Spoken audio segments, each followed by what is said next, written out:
comenzar la defensa de la memoria de título de don Vicente Joel Vera Correa. Este es el trabajo de memoria de título que tiene ese título, diseño de la Fundación del Radiotelescopio Leighton, que está desplazado en el Cerro Toco, en el sector de Alma. Vicente tiene 20 minutos. No sé.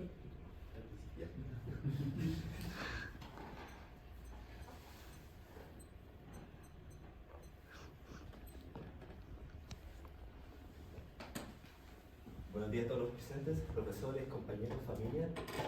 Les presentaré mi memoria de título que tiene como nombre el diseño de la Fundación del Radiotelescopio Leighton, emplazado en el Cerro Toco. En primer lugar, como tal de contenido, tenemos los siguientes. Partiré por una breve motivación del problema, siguiendo por los objetivos, algunos antecedentes para el diseño de la fundación, las especificaciones técnicas y constructivas del proyecto, los resultados de este diseño de la fundación y terminando por unas breves conclusiones y referencias. En primer lugar, como motivación del problema, tenemos que los radiotelescopios son equipos de una precisión submilimétrica, equipos astronómicos que son capaces de visualizar elementos astronómicos muy lejanos a nuestro sistema solar, como serían planetas, nebulosas o galaxias de otras galaxias. Específicamente el radiotelescopio Leighton, que en un principio se ubicaba en Hawái desde el año 1985, se decidió por reubicarlo por razones sociales de las comunidades aledañas de Hawái. Es por esto que, bajo la gestión y la figura del profesor Rodrigo Rips del Departamento de Astronomía de la Universidad de Concepción, comienza la gestión con un equipo interdisciplinario entre profesionales de la Universidad de Concepción, el Instituto Tecnológico de California y la Universidad Humanista de Shanghái, es que en primera instancia se decidió reubicar el radiotelescopio en el llano de Shackleton, cercano al Observatorio ALMA, y luego se decidió por reubicarlo en el Cerro Toco, como trata esta memoria de título.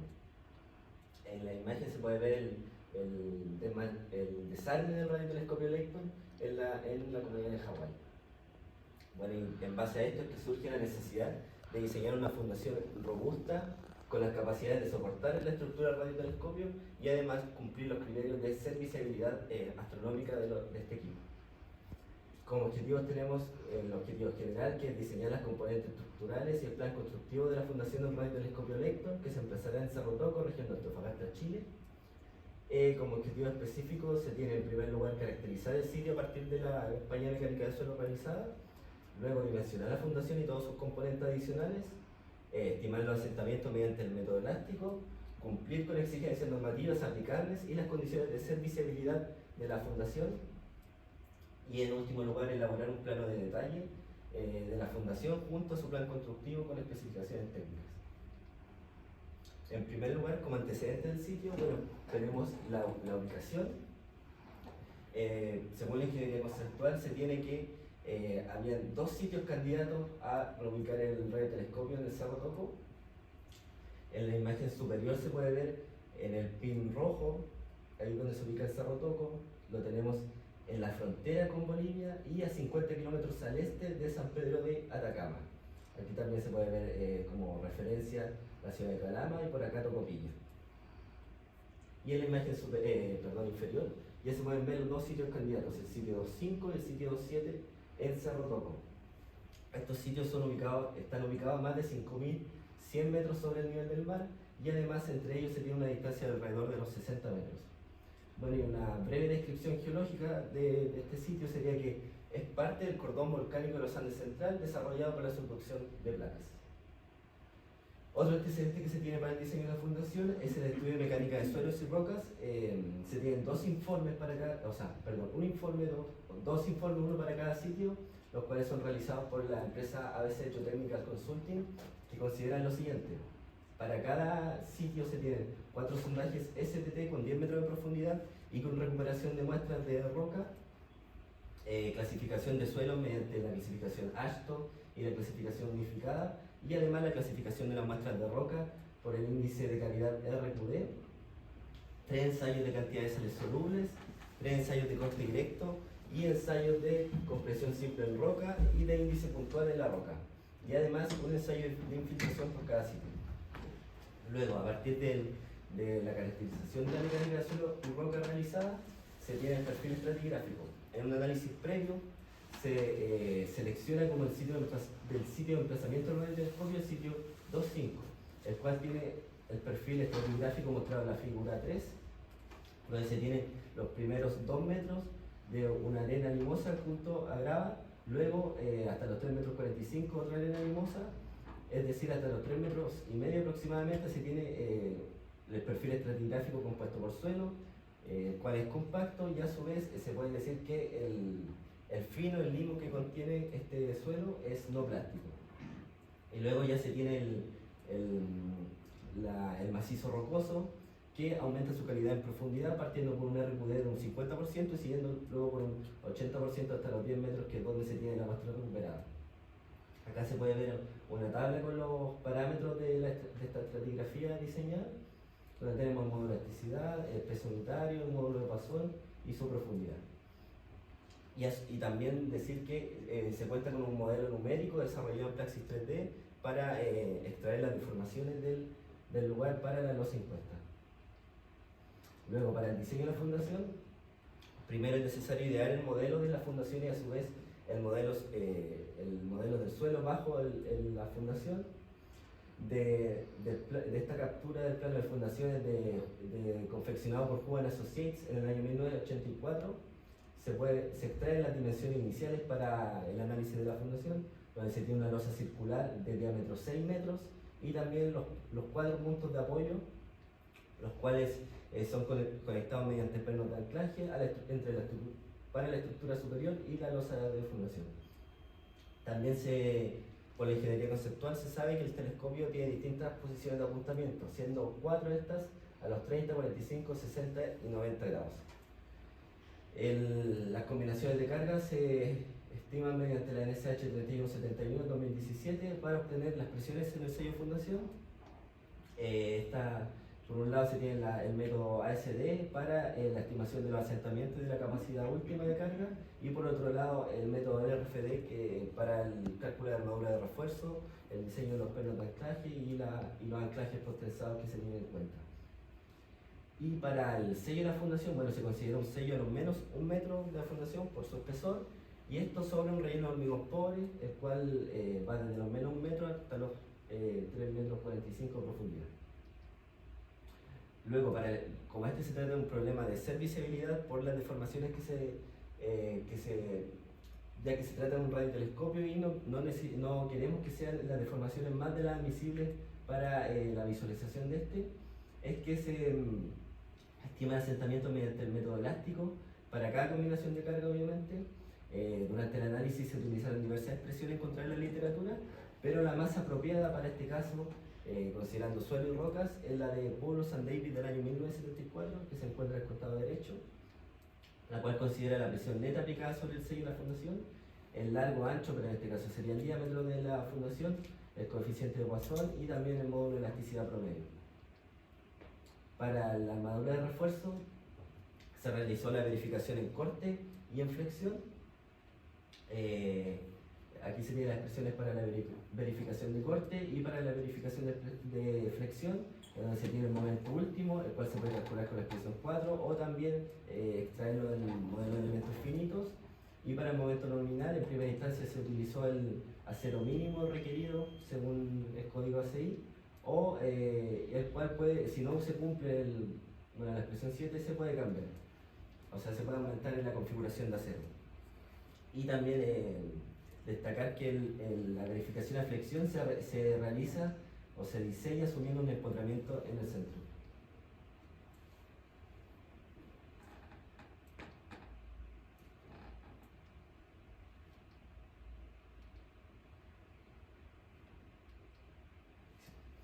Para los pernos de anclaje que unen la losa de fundación con la estructura superior del radiotelescopio, se diseña según la NSH 2369-2025 del código ACI.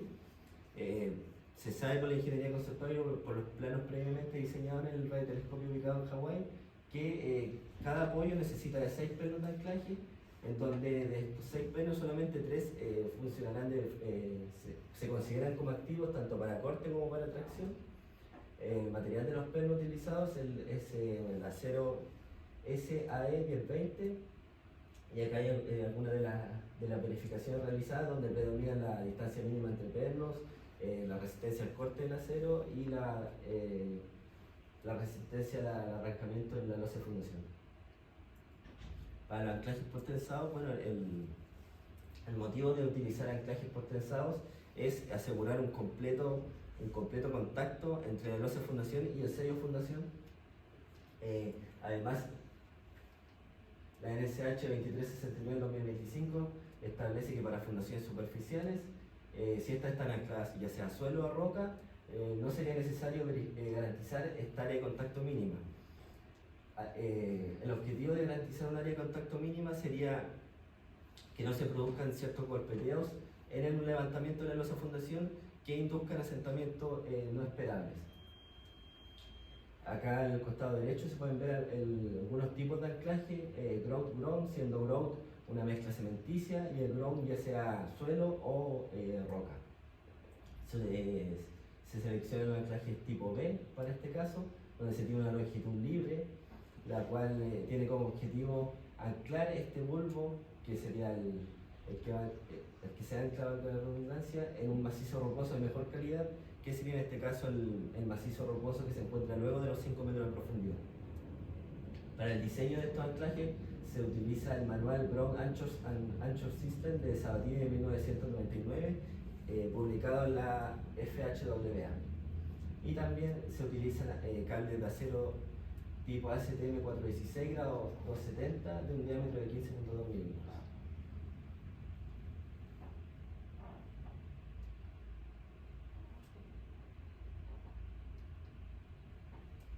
Aquí se puede ver un corte de los cables de acero que se utilizan para los anclajes, donde se tiene una vaina de PVC y cada cable o hilo de acero que es más delgado y que los cuales son 7 y van trenzados conformando este cable de acero. Dependiendo de la cantidad de cables de acero que se utilice por anclaje, es que se tiene una cierta resistencia a la tracción, y luego post-tensado será el 80% de esa resistencia. Acá se pueden ver las expresiones utilizadas para el diseño, donde el parámetro más crítico sería la tensión de corte última en la interfase inyección roca o grout roca, el cual según el manual de diseño se considera como un 10% de la resistencia a la compresión simple de la roca. Este parámetro de compresión simple extraído de los ensayos realizados en la mecánica de suelo y de roca.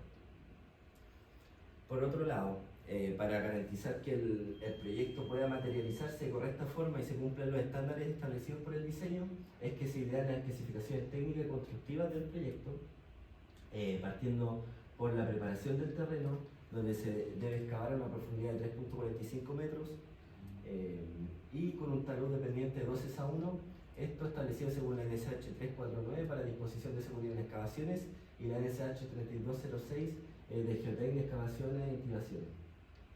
Este material a extraer entre arena y grava es de 218 metros cúbicos aproximadamente, y además la preparación del sello fundación o del sello excavación se realiza siguiendo las recomendaciones de la ACI 301-20, las cuales son estas tres, que en resumen sería tener una superficie rugosa, limpia y sin ningún material suelto para lograr una correcta adherencia entre el sello de la fundación, el terreno y el hormigón. Además, para este caso tenemos un hormigonado en masa. ¿Por qué? Porque tenemos un hormigón de relleno de la calidad G5, el cual tiene un volumen de 188 metros cúbicos, y en segundo lugar tenemos propiamente tal el diseño el hormigón de la losa de fundación con una calidad G17, el cual tiene un volumen de 30 metros cúbicos. Es por esta razón de los grandes volúmenes y la lejanía con una planta de hormigón cercana del lugar, es que se decide por contar con los materiales in situ y activar mediante los camiones mixer en el mismo lugar, ya sea 2 o 3 camiones, y hormigonar. Para el hormigón de relleno se espera que se recomienda que se realice en 2 tandas de espesores iguales, esto por temas de fraguado del hormigón, por el calor de exudación que emite el hormigón. Entonces se recomienda que se hormigonee en 2 tandas de espesores iguales, las cuales serán tratadas bueno, las juntas de hormigón serán tratadas de forma fría y con un puente de adherencia tóxico. Se recomienda en el proyecto producto Cicadur 32G. Y también estas juntas deben cumplir con las características que se deben mantener limpias, sin productos químicos externos y con una superficie rugosa. A su vez, por las condiciones climáticas del lugar, se tienen condiciones de clima frío. Y según el ACI 306R16, el cual trata el hormigonado en climas fríos, la temperatura del hormigonado también se sabe que debe ser entre 5 y 10 grados Celsius. ¿Cómo no se cumpliría esa condición? El ACI nos recomienda en una de sus soluciones implementar un domo cerrado para el hormigonado, el cual obviamente se debe garantizar que oscile en esta temperatura. También por las grandes cantidades de hormigón se recomienda un plan de control de calidad de este, con una frecuencia de muestreo según lo que establece el NSH 170 para requisitos generales del hormigón. En primer lugar, se recomienda la medición de la trabajabilidad del hormigón con un asentamiento de conos de Abrams según el NSH 1019. Se recomienda una mezcla plástica que debe tener un descenso entre 4 más o menos 1 centímetro y una frecuencia de muestreo de un ensayo por camión mixer de descarga. Además, para asegurar las propiedades mecánicas, que se cumpla con las propiedades mecánicas del hormigón según su calidad dada por diseño, se recomienda los ensayos de resistencia a la compresión y de resistencia a la flexotracción con probetas confeccionadas y curadas según la NSH 1017 y además con la extracción del hormigón fresco según la NSH 171. Y como frecuencia de muestreo se tiene que para el hormigón de la losa de la calidad G17 un mínimo de 3 muestras en total por los 30 metros cúbicos que se tiene de este volumen, y para el hormigón de relleno un mínimo de 1 muestra cada 25 metros cúbicos de hormigón. Para la construcción e instalación de los anclajes podtensados se debe realizar una perforación de mínimo 10 centímetros de diámetro con un método de martillo de fondo, y para un correcto grout luego del bulbo anclado se debe realizar una prueba de agua, la cual consiste en llenar la perforación con agua, esperar un cierto tiempo que no descienda más de 50 centímetros. Si esto ocurre, se debe inyectar hormigón fluido y pobre a la perforación y volver a realizar esta, obviamente luego del fraguado del hormigón. Según el manual y el caso de las condiciones de terreno, hay un riesgo de corrosión clase 2. Y para esto se implementa una cobertura anticorrosiva, la cual en la longitud libre del anclaje se envuelve en una vaina de PVC y con grasa anticorrosiva. El bulbo generado se realizará con una inyección de grout cementicio, el producto Cicagrout 212, el cual tiene características fluidas y con una viscosidad y densidad similar a la de la lechada, que es el producto que comúnmente se utiliza en estos casos de anclajes. Y las razones para utilizar este producto es que alcanza alta resistencia en poco tiempo, es decir, alrededor de 25 megapascales al día de fraguado según su ficha técnica. Y además esta inyección de grout se debe realizar a una presión mayor a 0,35 megapascales para asegurar la generación del bulbo. Y además se tiene que el tensado se realiza a 605 kN luego de haber fraguado este producto Cicagrout y el bulbo. Luego, para resultados de diseño, al costado derecho se tiene la planta de la losa de fundación con sus respectivos apoyos que serían los planos de anclaje, y también se tiene que la presión máxima en el sello de fundación es de 91.76 kilopascales, y que el área de contacto, que no era necesario garantizar un área de contacto mínima, sin embargo igual se calculó, es del 92%.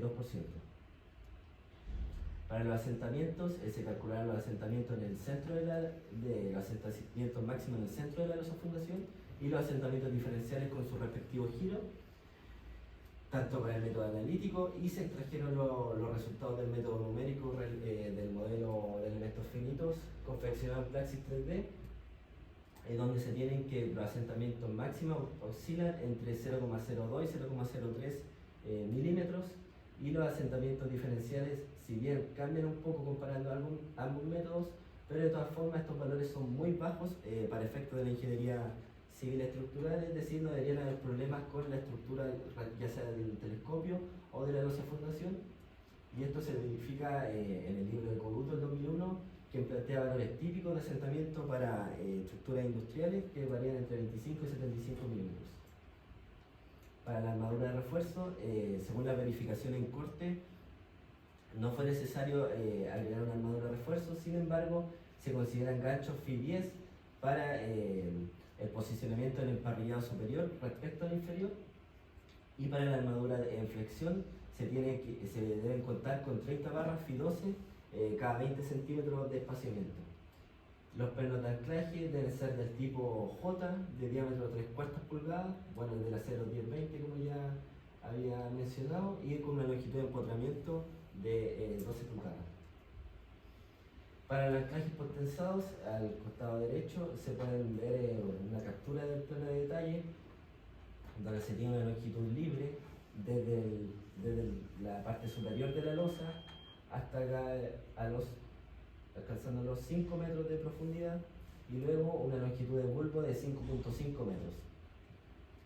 De aquí se extrae el detalle, que sería del anclaje en la longitud libre, donde se tiene la placa de apoyo en la cual se apoyará el equipo para realizar el tensado, cada colón de acero, el cual se puede ver acá que son 4 en este caso, la válvula de inyección, que es por donde se inyectará el grout a la presión estimada, y un separador, como se ve en el corte 1, para asegurar el posicionamiento de cada uno de los elementos.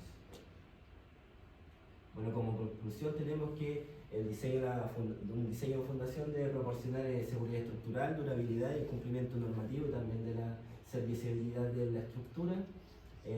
También que es vital una caracterización exhaustiva y minuciosa del subsuelo, siendo el subsuelo ya sea roca o suelo, y para este caso, por razones astronómicas, se requieren menores deformaciones posibles, y la instalación del equipo a nivel de terreno. Es por esto que se emplea un relleno de hormigón pobre y la losa de fundación no está directamente apoyada en el estrato de mejor calidad. Y también es necesario la confección de especificaciones técnicas y constructivas para asegurar que el diseño pueda materializarse y cumplir con los estándares que se establecen en el mismo. Aquí en la captura se pueden ver cotas de terreno, las dimensiones y cada elemento necesario para la construcción de la fundación, y es por eso también la importancia de un plano de detalle que contenga todos los elementos y resultados esenciales para la construcción. Aquí algunas referencias y gracias por su atención. Presentación. Tengo un par de preguntas. Primero sobre los ensayos para poder caracterizar el subsuelo. ¿Encuentra que estaban bien los ensayos que se realizaron o que se recomendaba algún otro y por qué? Bueno, para los estratos de suelo quizá hubiese sido necesario un ensayo más sofisticado, como por ejemplo un triaxial, ya que solamente se realizaron corte directo para extraer, por ejemplo, un parámetro más exacto de elasticidad, por ejemplo.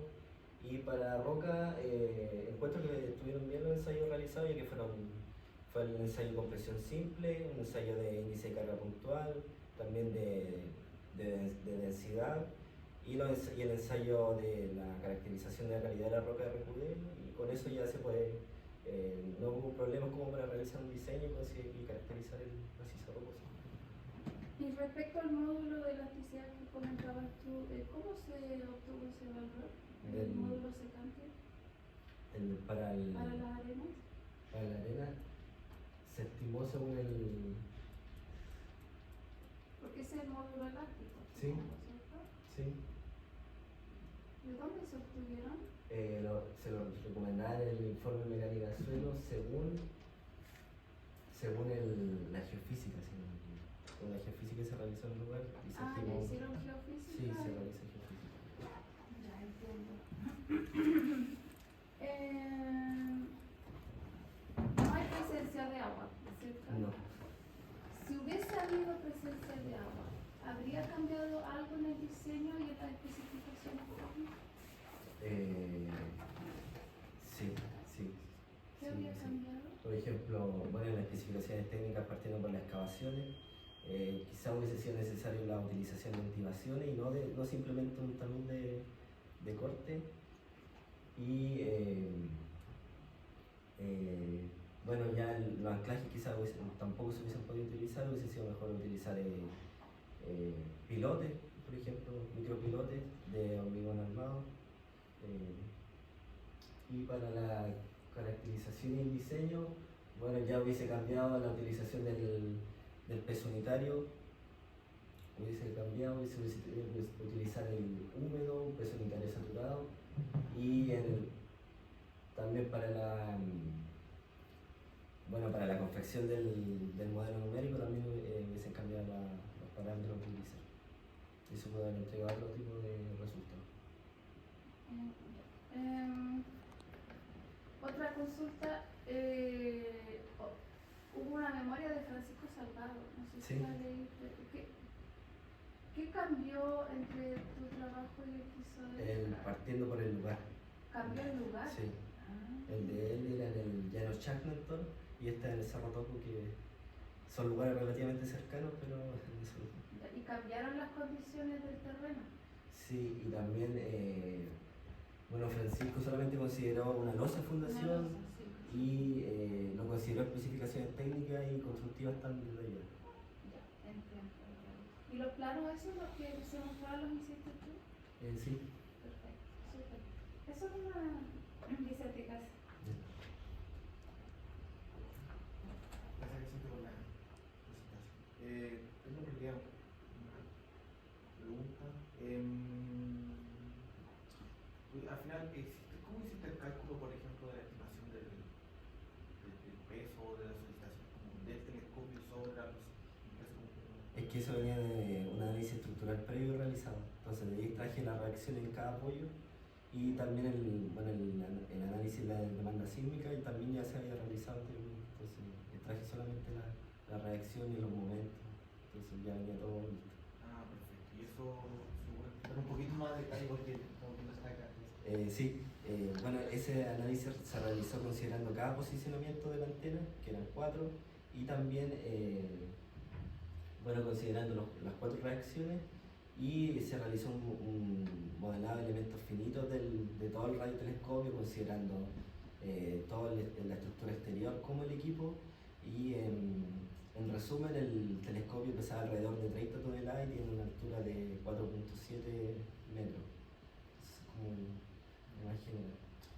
Y eso, por ejemplo, la demanda sísmica, por ejemplo, ¿cómo estaban estimadas por norma o venía de un estudio de amenaza? Sí, según la norma la 2369 se realizó el espectro de aceleraciones y también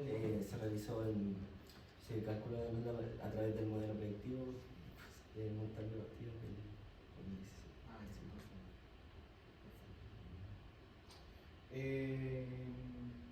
esa era parte de incluso el dato de las dudas que tengo. En cuanto a lo del hormigón, lo del hormigonado, primero, ¿por qué decidió reemplazar hasta los 3 metros y tanto? Es que previamente se estimaron asentamientos considerando la fundación directamente sobre el suelo que se encontraba en los primeros 3 metros 45, y también se comparó con este hormigón de relleno y se decidió utilizar se entregaban menores asentamientos. Esta decisión, esta alternativa. Ah, ya. Sí, ha sido bueno, súper bueno que me Sí. esas decisiones al final son súper importantes en el hecho de durante el proceso como conceptual. Entonces, al final esta solución es un poquito mejor en términos de asentamiento. Ese fue el criterio sí.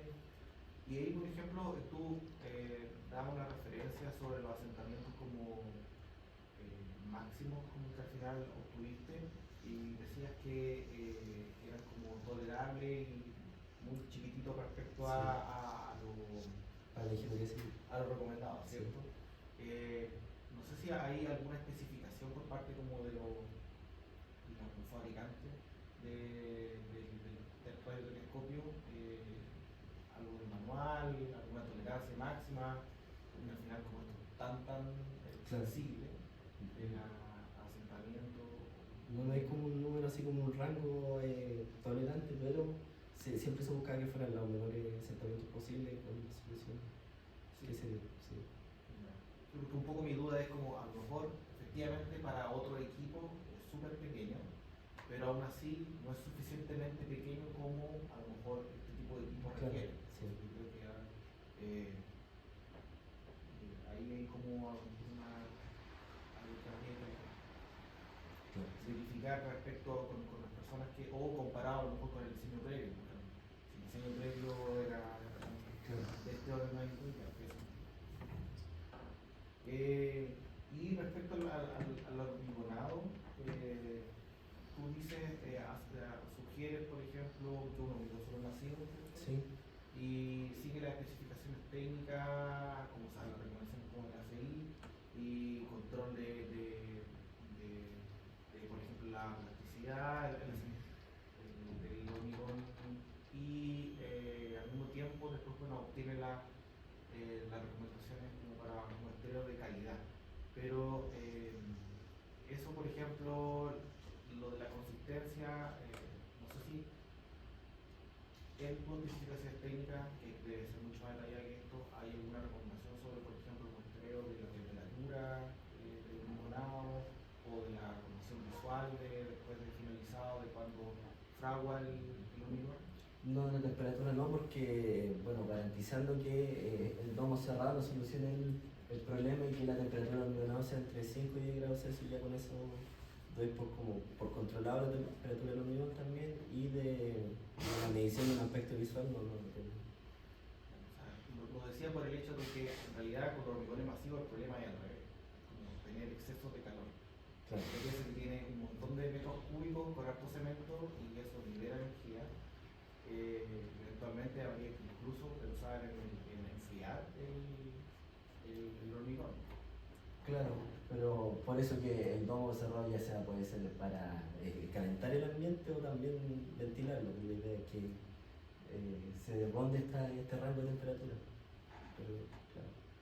Yo en particular habría especificado algo como control de temperatura, aunque sea con cámara térmica, por ejemplo, de que el hormigón no superara cierta temperatura, no sé, 60 grados, Claro. que en realidad los hormigones así de masivos, porque eventualmente el agua va a bullir y eso en realidad va a tener problemas después en el agua. Sí, y también esta solución, bueno, fue previamente recomendada por un ingeniero que está siempre haciendo obra en altura, y él nos recomendaba que ellos, por lo general, han utilizado este domo cerrado para su hormigón, pero habría que revisar también si ellos lo utilizaban para el hormigón masivo. Sí, claro, o sea, en la parte como exterior, algún borde puede estar sometido a temperatura baja y no, en esa parte no va a reaccionar, pero en el núcleo de la fundación, ahí va a tener quizás los posibles problemas. Entonces, también hay que prestar atención a eso. Lo mismo que le ha quedado, como que en una de esas podrían haberse especificado algún mejorador como depurado, un poco para evitar el agrietamiento como interno, que también podría, sobre todo en la parte del hormigón pobre que tiene no tanto cemento, a lo mejor podría tener baja resistencia, y de hecho los cilindros no muestran la calidad real del hormigón, porque los cilindros van a tener un curado, van a estar dentro de esta carpa, entonces van a estar curando a una temperatura, a una condición ideal respecto a lo de la rosa. Claro. Y lo otro finalmente, el tiempo de tensado para el post-tensado. Se debe realizar una vez que haya fraguado el producto del ciclón del GROM.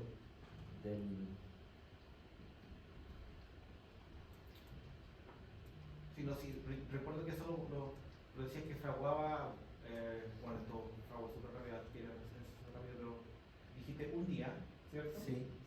Pero no mencionaste la losa. El fraguado de la losa.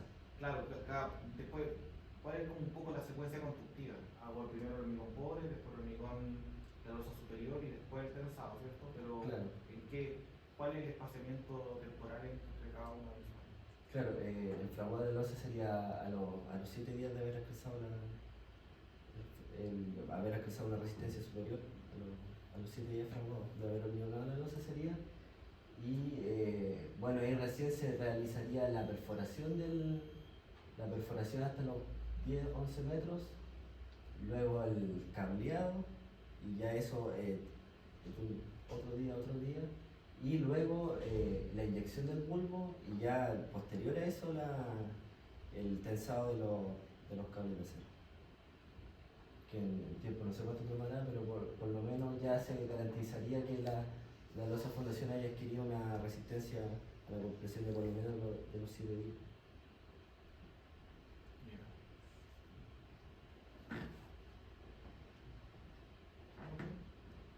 Como 2 semanas. Sí.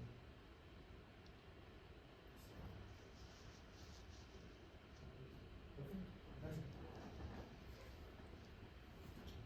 Vicente, yo tengo una pregunta. Dijiste que habían evaluado varias presiones para los asentamientos Sí. elásticos, pero que la de Polus y Davis era la más apropiada. ¿Por qué es la más apropiada? En primer lugar porque está confeccionada para suelo y para roca, está probada según un manual gringo para fundaciones en roca, de ahí se extrae, y también porque era más conservadora que el resto de las expresiones, daba valores levemente superiores. Y los pernos de anclaje en J, Sí. dijiste que tienen que ser de 3/4 de pulgada. De diámetro. Sí. Pero los del documento CSO son más grandes, el diámetro es mayor. Sí, eso está. ¿Por qué la diferencia? Porque ese documento yo no lo había visto, no lo tenía En plano no. Sí.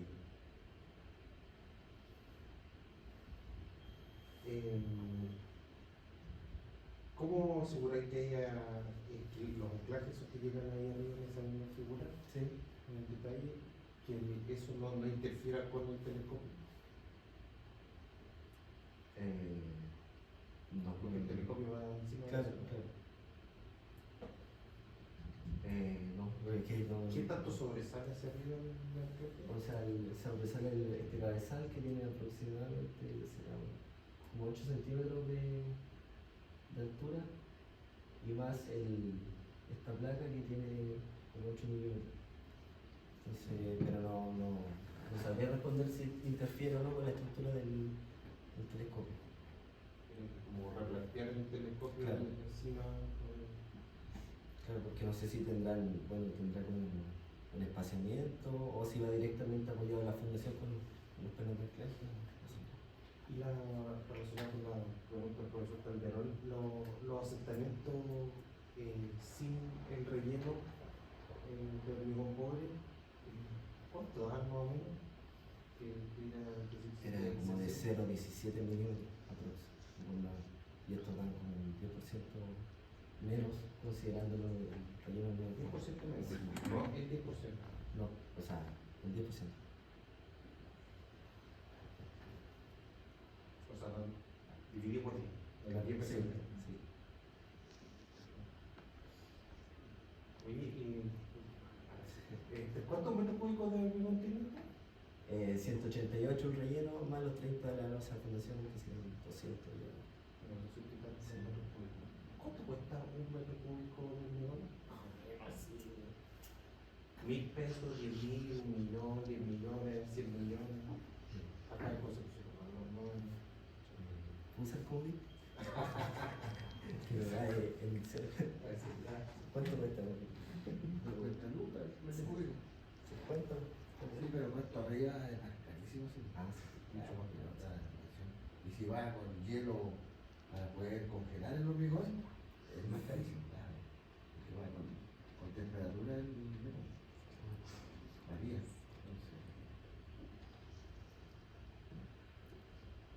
Entonces, 50 lucas, no sé cuánto costaría. Decimos que costara 50 lucas. Solo el hormigón. 200%.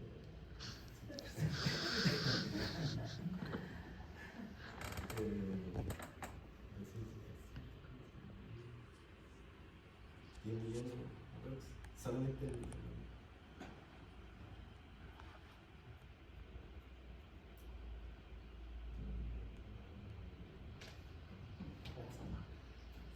Ya, eso no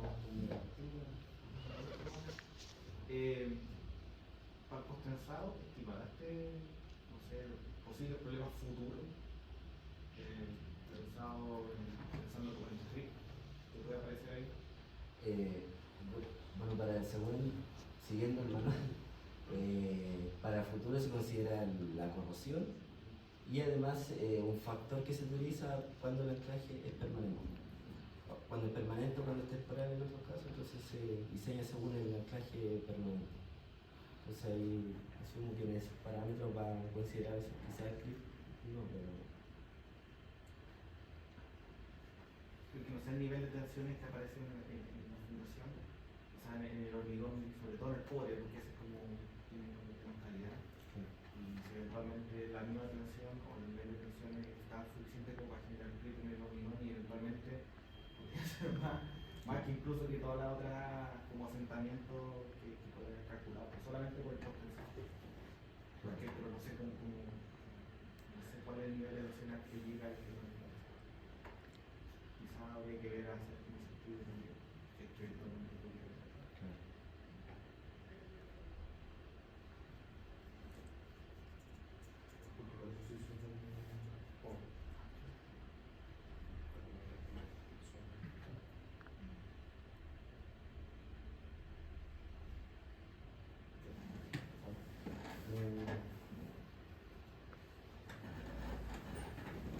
Salimos un minutito nosotros y volvemos.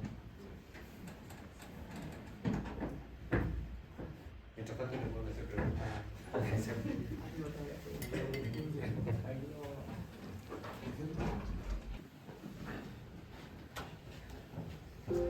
Vicente, junto con la profesora Escribano, el profesor Calderón, hemos revisado tanto el trabajo escrito como la presentación. Nos parece que es un trabajo que tiene algunos detalles que se pueden arreglar, que se pueden corregir, tanto los planos como la memoria de cálculo. Pero considerando todo, nos parece un trabajo sobresaliente, así que decido catalogarte con esa calificación de sobresaliente, que es la más alta. Felicitaciones.